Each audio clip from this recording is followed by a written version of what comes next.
So, welcome to our podcast. My name is Martin Jessen. I'm an advisor on business transformations and people strategies. So, Patrick and I thought it would be fun to share our thinking and experiences about the topic of conflict. We are both strangely fascinated by this topic. No, Patrick? That's an odd way of putting it, but yes, I think we are. Martin and I have had the pleasure of working together for a number of years at Schneider Electric, and we've both got into the habit of sharing with each other the conflicts that we were encountering and trying to coach each other. Hi, everyone. I'm Patrick Casseday. I'm an executive coach, learning and HR partner for global Fortune 500 companies. And Martin, I'm really looking forward to this conversation with you and for sharing some of the conflicts with the people that are watching that we shared with each other in the hope that it'll help them when they encounter their own conflicts. In this first video, we'll try and define what conflict is and talk about good and bad types of conflict. And in our future videos, we'll dig deeper into why conflicts happen to understand the root causes. This will be key to our discussion on how to resolve conflicts, which will come later. So Martin, can you get us started with describing the context and defining what conflicts are? Okay, let me try. And just to put a disclaimer up front, we are not really conflict experts with PhDs in psychology nor sociology, but we are rather down-to-earth HR professionals with passion to share our learnings and from our experiences, okay? So conflicts are obviously all around us in our family, with our neighbors, in political life, between nations. The conflict that we will spend some time on is the conflict that happens in organizations, okay? And I think a particular active source of conflicts in organizations are the changes and transformations that organizations are going through and the impact it has on people. I would even dare the hypothesis that the more change in an organization, the more conflict you will encounter, also because of the emotional impact it has on people. So we'll talk about this a little bit later. So what is a conflict? So look it up on Wikipedia and it will not come as a surprise that conflict is that you have two or more opposing parties with different opinions, different agendas, different objectives, perhaps opposing values, opposing desires, okay? This is kind of a functional definition. In psychology, you can add that conflict is also an emotional reaction, an arousal of two different motives, two different interpretations of one situation. Martin, that's great, but I think it's a bit too theoretical. Could you give us some examples, particularly about how the context is important? Sure. I worked for two great companies, IBM and Schneider Electric, both of which were going through massive transformations. Okay, both transformed geographically to become more global, and both companies switched from being dominantly a hardware company to becoming more customer-centric, moving to services and software. Okay. They also had to meet the financial expectations at the same time, improving efficiency and at the same time be an attractive company to competent people in very competitive talent markets. Okay. And this context was really a super breeding ground for a lot of interesting conflicts. So a few examples, there was this business leader really resisting to an important learning initiative on solution selling and simply didn't want to have his own sales force to play that role, okay? There was the rewards leader who pushed back on offering rewards packages to software sales profiles because it would completely throw over the rewards equity balance in her sales community of her country. Okay. And there was the CFO who discredited the leadership team that we had built.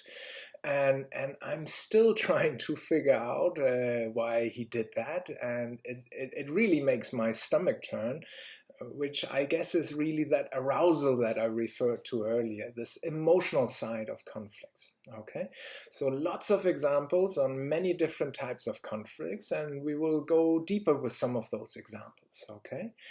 Let's spend some more time on how conflicts can be characterized. One thing that comes out both from our own experiences, but also from science, from different articles, white papers, and so forth, is that there is good conflict and there is bad conflict. And we would like to talk about both. Okay, so Patrick, can you get us started on what a bad conflict looks like? Yeah, sure thing, Martin. First off, let me start by saying that not all conflict is bad.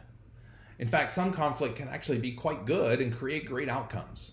The difference is whether the conflict is constructive or destructive.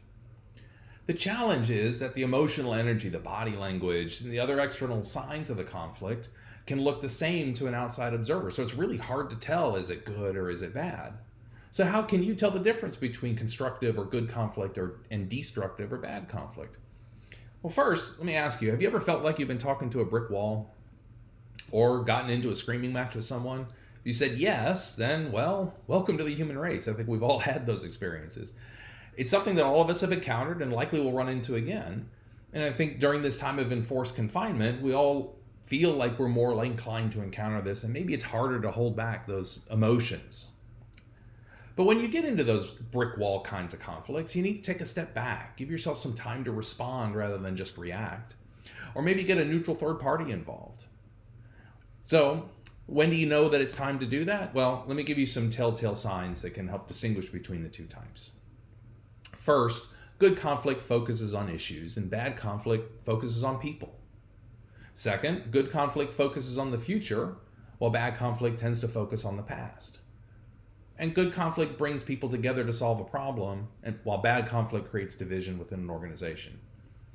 And when you're in that bad conflict, when you feel like you've fallen into that, where you're talking about the people and you're talking about the past and it's creating divisions, there's probably some characteristics that you'll likely see. Things like disrespect, blaming, name calling, threats, super raw emotions, shouting, false statements, or complete lack of communication.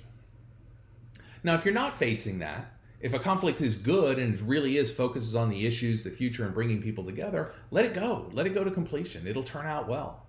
And likely going to get some really super and creative results out of that conflict that you're having.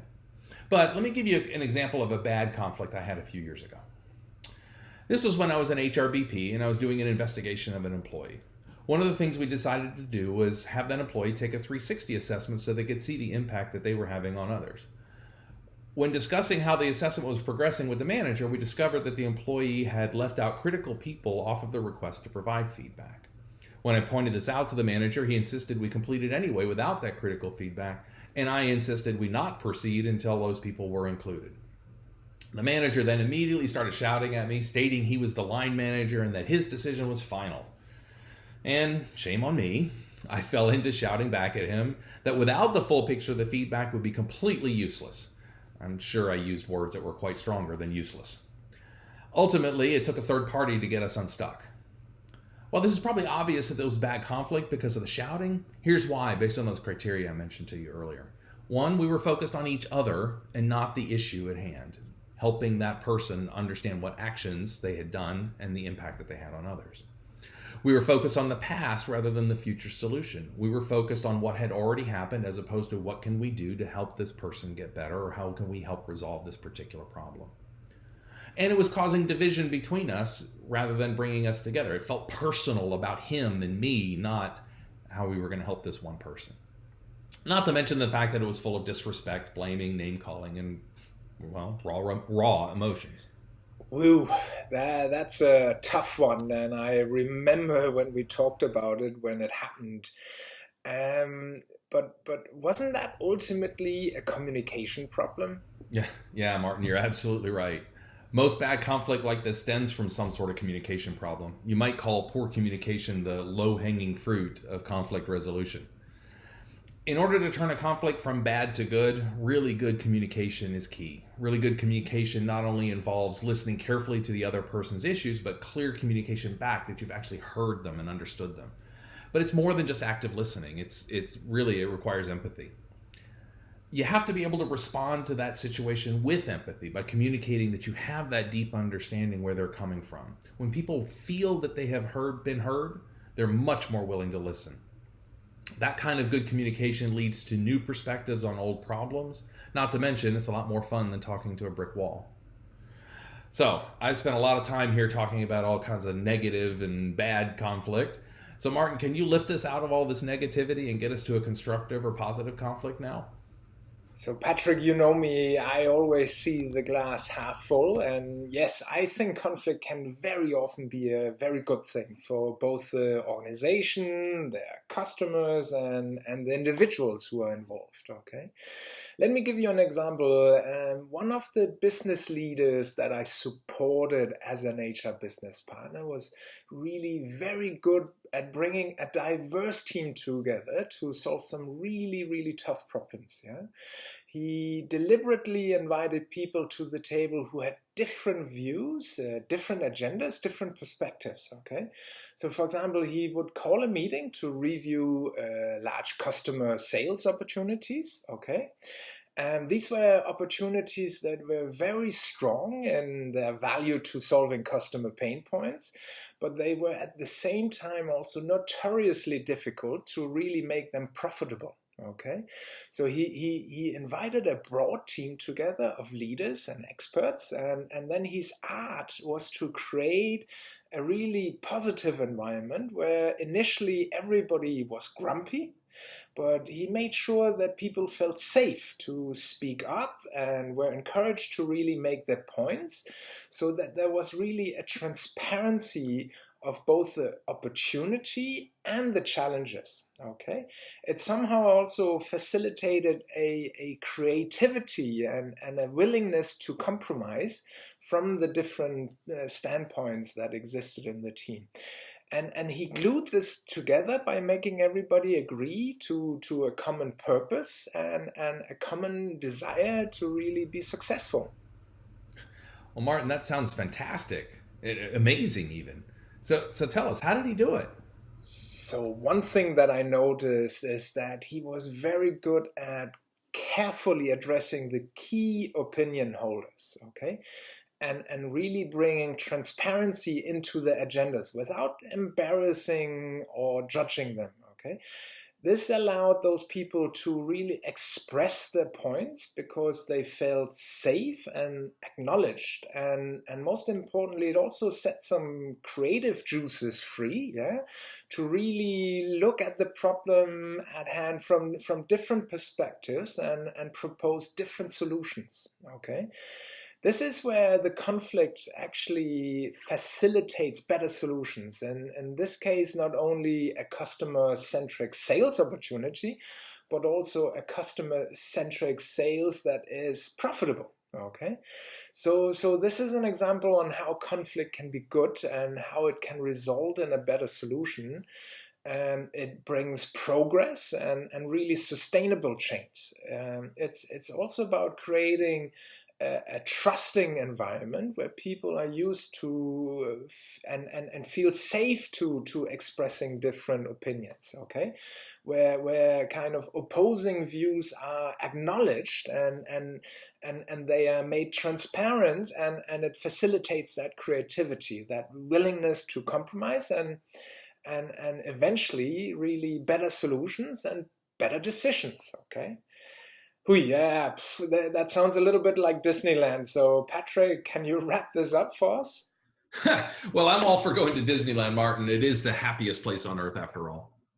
Thank you, everyone, for joining us in this first in our series of videos on conflicts. I hope that through the last few minutes that you spent with us, that you've gained some insights into conflicts, both bad and good. And I hope that we've offered you some ways to tell the difference between them and how to spot which kind you might be facing, and some ideas for how to move a bad conflict to a more productive one. Ultimately, we hope that you get the most out of those great opportunities that exist when you have a good, healthy conflict. Join us next time for our next conversation, when we'll get into the root causes of conflict, their context, and the impact they have on people. But for now, we wish you all, well, happy conflicting.